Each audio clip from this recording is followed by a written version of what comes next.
আহলে হাদিসরা ওরকম হাজারো ক্ষমতার মুখে লাথি মারতে রাজি আছে শুধু আল্লাহর উলুহিয়াত বাস্তবায়ন করার জন্য।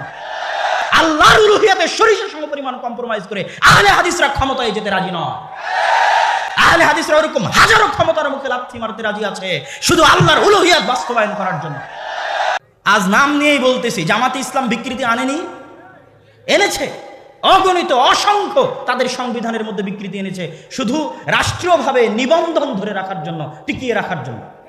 না হলে নিবন্ধন বাতিল হয়ে যাবে। 30% যদি নারী নেতৃত্ব না দেয় দলের মধ্যে, নিবন্ধন দিবে না সরকার।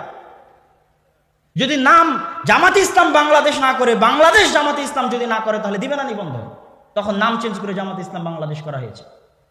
30% নারী নেতৃত্ব নিয়ে আসা হয়েছে, অগণিত পরিবর্তন করা হয়েছে। আমার চ্যালেঞ্জ থাকলো, আবুল আলা মওদুদী যেই দিন জামাত ইসলাম প্রতিষ্ঠা করেছিলেন তখনকার জামাত ইসলামের সংবিধান আর আজকের জামাত ইসলামের সংবিধানের মধ্যে যদি বিকৃতি না থাকে, আমি আব্দুল্লাহ বক্তব্য দিব না।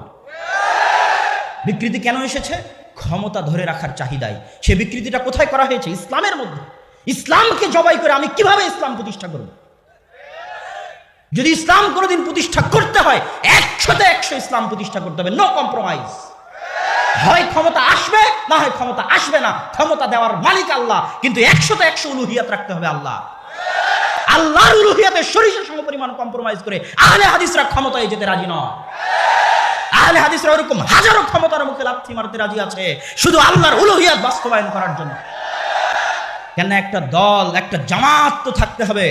কেননা একটা জামাত তো থাকতে হবে যারা ইসলামকে অবিকৃত রাখবে।